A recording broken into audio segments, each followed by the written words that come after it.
Hello, everyone. Welcome back to The Art of Being a Woman. I'm your host, Courtney, and this week's episode is about the art of transforming fear into power. Before we get into the 4 steps that I have written on my Instagram account, She is Artfully Woman, I want to be completely transparent and express that fear is something that I always try to avoid. Whenever I felt that intense beating of my heart and the quickening of my breath, I felt like I was in danger, as if something would really fall from the sky and kill me right there and then. And because I felt so paralyzed by fear my whole life, it really controlled me. And whenever I would feel this fear, regardless of the area of life it was happening in, I thought that I was controlling it by running away from it, by avoiding it, by being strategic and getting away with not facing it. And the older that I got, the more I realized the same fear would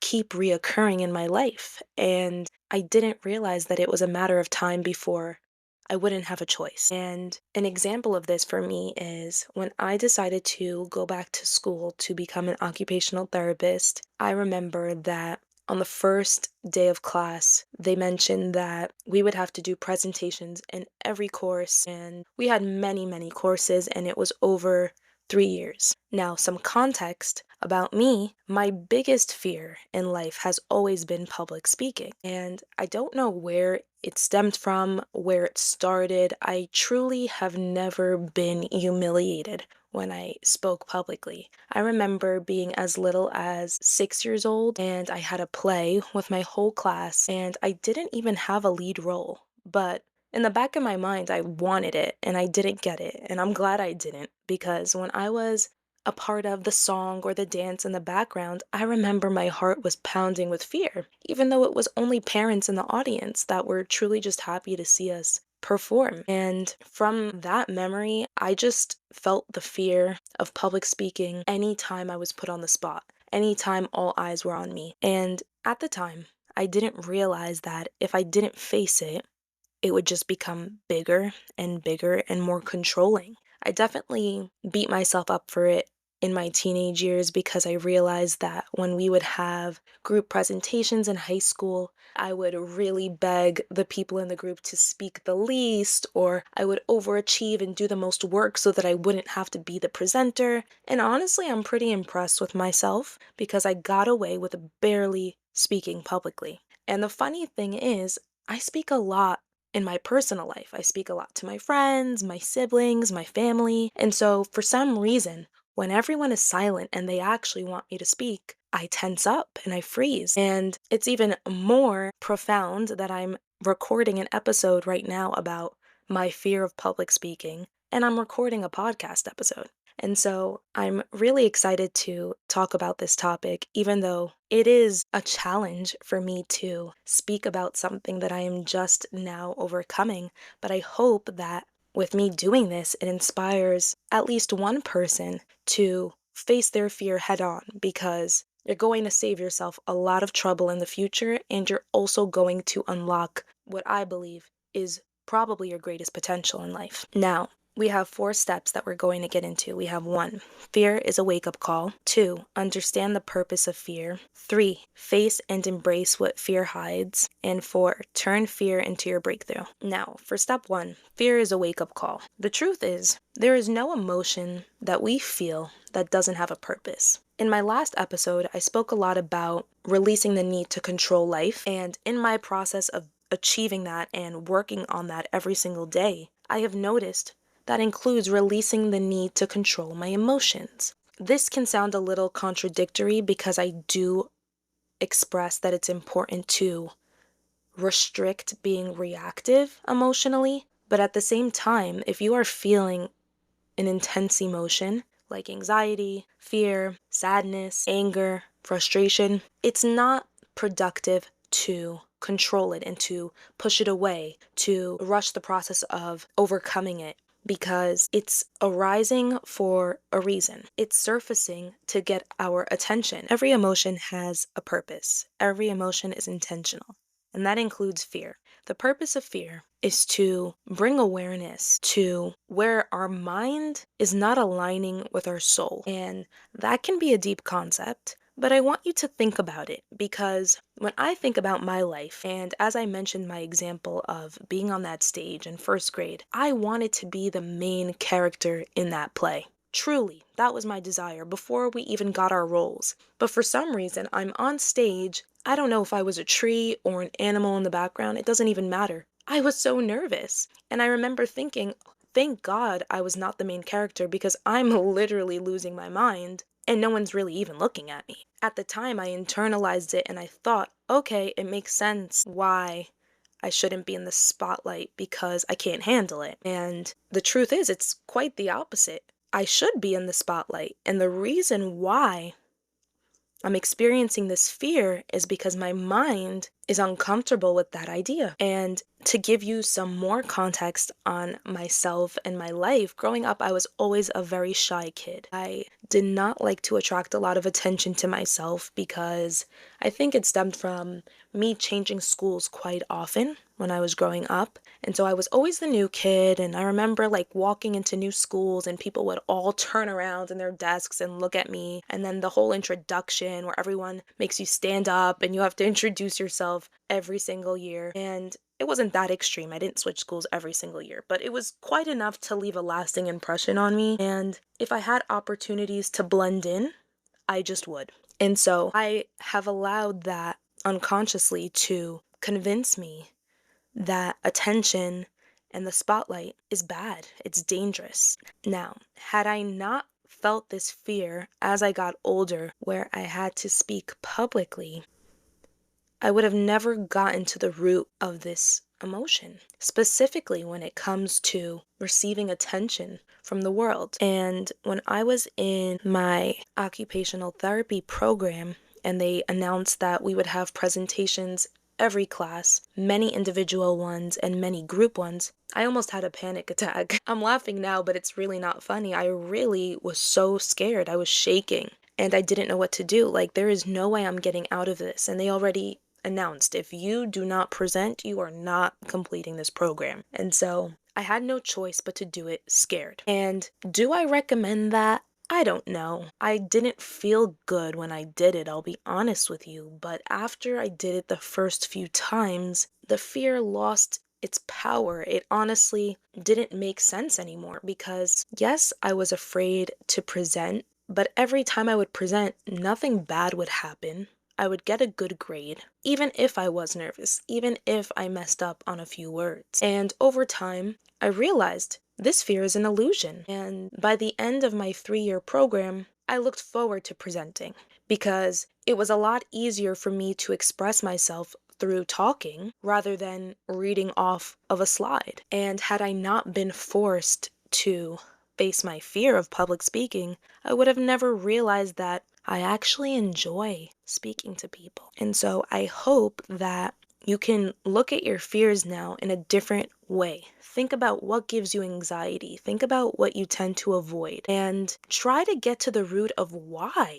A lot of times, it's pointing to a desire that we have deep down that we don't want to admit to ourselves. The next time you feel fear and you feel anxiety, take a risk on yourself. You will see your life will start to change for the better. When I started this account, it was mostly about learning to love yourself and learning to adjust and adapt with the changes of life and aging as a woman. And as I got more deep into it, I realized by changing our inner world and changing the way that we feel about ourselves, we can change our future. We can change our reality. And it sounds so easy to say, but it's so true. Because had I not started writing for no reason other than to share my feelings and my thoughts with the world, I would have never faced my fear and tapped into my potential. And I know that each and every one of us has that inner genius within us, and it doesn't have to be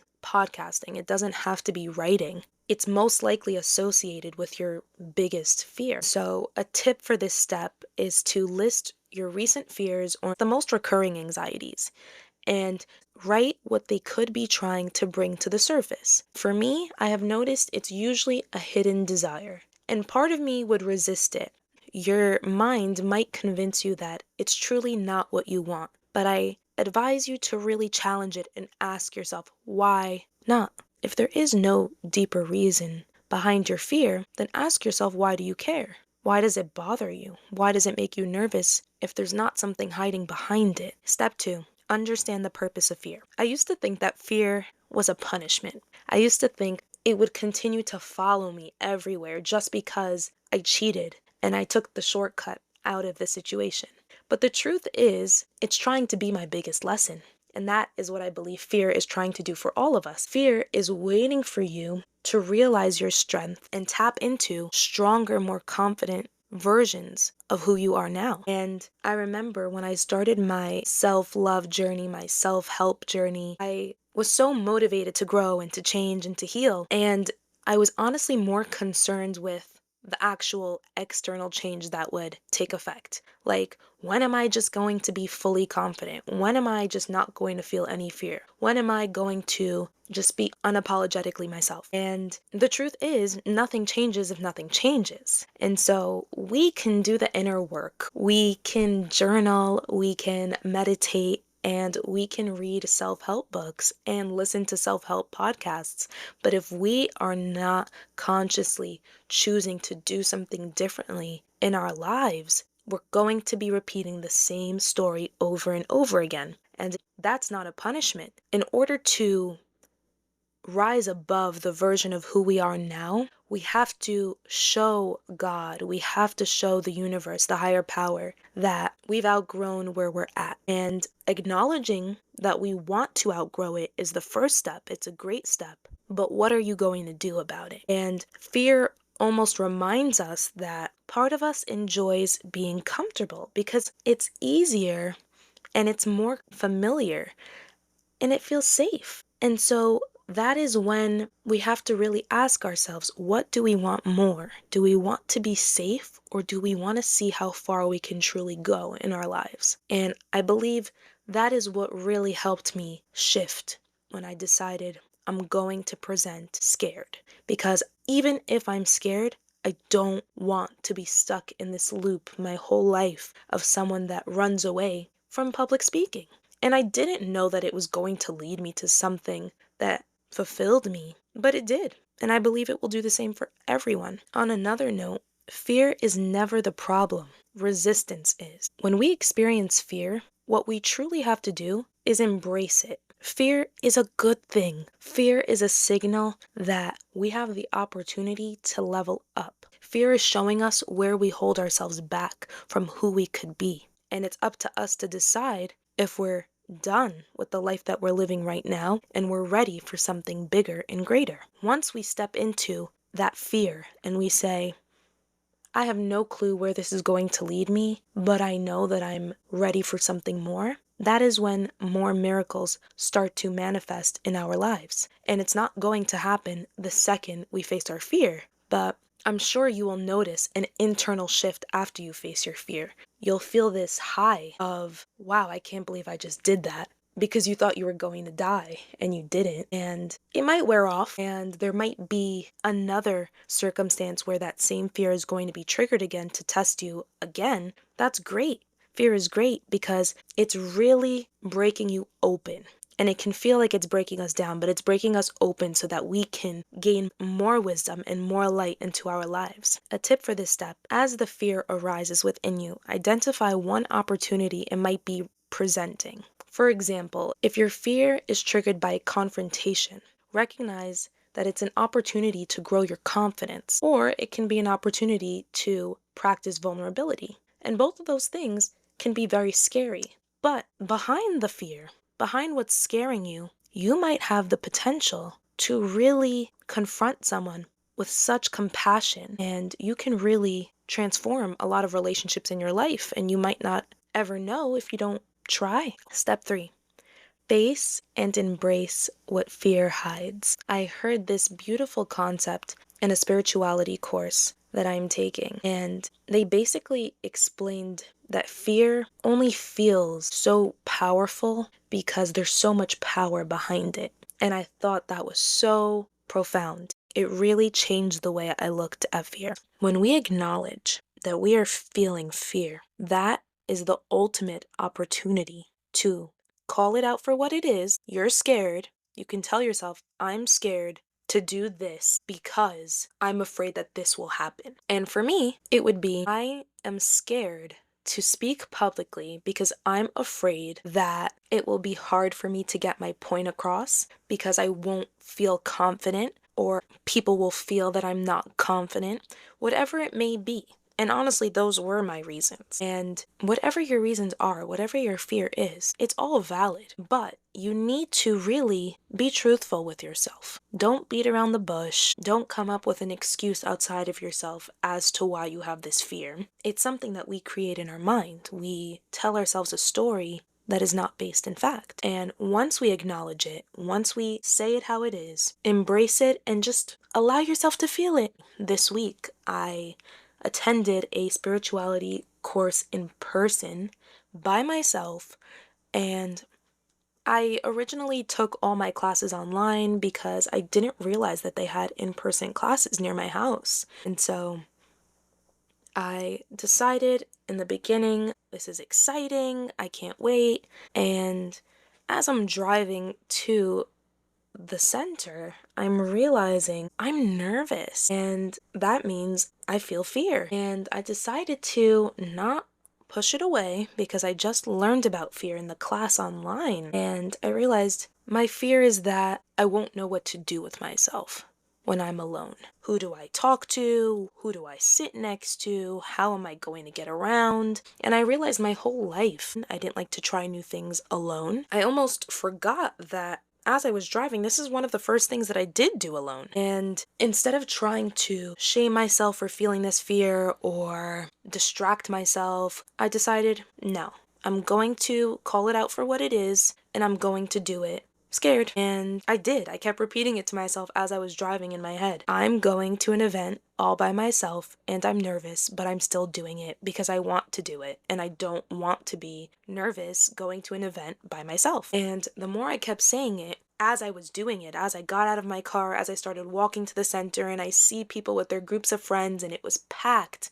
There were so many people and I just kept repeating it to myself. I felt this inner state of calm because I didn't try to run away from myself. And luckily, when I stepped into the center, I really did not feel anxious anymore. And luckily, there was a woman that approached me and she was talking to me. And it turns out that she also came alone and that was nice. And we spoke and it was just so interesting that I had to put into practice what I had learned once again, because I faced my fear with public speaking, but now there was another fear of doing something alone. I walked out of that center feeling not only did I gain from the lecture itself and the experience itself, but I gained so much more by facing my fear and just attending. And that was a beautiful feeling. When we release resistance from our fear and we just let it flow, let it surface and let it be loud in our mind and just sit with it. I will be completely honest with you. I had so many thoughts racing, trying to convince me to go home. I had an early work day the next day, and the course that I was attending happened to be the wrong course, so I had so many reasons to not even go. But once I realized that I had a fear of doing something by myself, I realized I have to go. I have to do it just to face this fear. And I did, and I'm so grateful that I did because not only did I feel myself healing after the night ended, but it also inspired me to make this post. And now I'm recording the podcast. And I hope that this inspires someone to really just go for it. Face your fear because your potential is right behind it. A tip for this step, as your fear is tightening your body and your thoughts, redirect your energy into exploring the fear itself. If you have thoughts trying to convince you that you shouldn't face your fear, why bother, it's not necessary, ask yourself, what is this fear trying to show me? And a voice is not going to shout from the sky and tell you the answer. It's going to come from within. But you have to be willing to sit with yourself in silence and allow all the thoughts to come to the surface, and you'll know when the right one comes up. Just be patient with yourself. Allow yourself to observe the feelings and the thoughts that arise, and allow this connection with yourself to be something meaningful rather than something harmful. Step number 4. Turn fear into your breakthrough. So, we've discussed that fear is a wake up call. We've discussed that there's a purpose to fear, and we also discussed what fear is trying to show us. Now, the last step, turning fear into your breakthrough. I feel that there is at least one fear each one of us has faced in our lives, whether we had a choice or we didn't have a choice. And it can be a small fear, it doesn't have to be a big fear. And it was in those moments of facing those smaller fears that we realized it was a mindset that was holding us back. It wasn't really the reality that was holding us back. For example, I have always had a fear of roaches and bugs. I just really never liked them. I was that little kid that if there was some sort of bee or fly flying around me, I would freak out. And now looking back on it, it was funny, but my family would always be like, "Can you calm down? It's not going to eat you." And I really believed that it was the end of my life. A bug obsessing over me, not leaving me alone, that was the worst. And there would just be moments in my life where there would be a bug around me and it would be bothering me. And my only option was to handle the situation myself. And I didn't face my fear the first time, or the second time, or the third time, but eventually I decided I am not allowing a little bug to intimidate me. And so I didn't. And once I had the courage to swat the bug away and not run away from it, bugs bothered me less and less. And it was almost as if they don't even approach me anymore. I don't know if they can smell fear. I could totally be making that up. I just find that whenever we do face a fear, it leaves us alone. And that is part of the breakthrough concept in fear, in my opinion. Because fear is always waiting for us to step into our own power, our own confidence. And it can sound cheesy. The thing is, we don't realize that we are the ones giving our power away. We might think that things outside of us are just scary and there's no way around it. But by facing your fears, you will realize that you can do anything and everything that you set your mind to. And you can do it scared, and you can do it and make a million mistakes along the way, but you can still do it. And once you start proving to yourself that fear doesn't change the fact that you're capable of anything and everything, that's when you start to experience a real breakthrough. A tip for this step is to recognize that fear and excitement feel similar in the body, the racing heart, the quickened breath, and mentally tell yourself that this is your body preparing for growth, not shrinking from it. This tip really worked for me because sometimes you need to be delusional when you need to have absolute faith that you're doing something good for yourself even when your mind is disagreeing with you. It really works. When I transformed my fear and I embraced it and I made myself excited for it and I told myself, after you do this, you're never going to worry ever again. It changed everything. And that would not have happened had I allowed my fear to get the best of me and prevent me from unlocking my potential. I hope that this episode inspires you to really look at your fears in a new light and to be excited about them when they arise, because that means you're ready to grow, you're ready to change, and the universe senses that, and everything happens for a reason. So if your fear is arising, it's not to punish you, it's because you're ready. You're ready to elevate, you're ready to grow, and you're ready to transform. And I hope you do, because you will feel so much lighter and so much more powerful and confident in your own skin and in your own mind. And that is really a beautiful state of being to be in. I hope you have a great rest of your day. Thank you for taking time to listen. I love you all. Until next time, bye for now.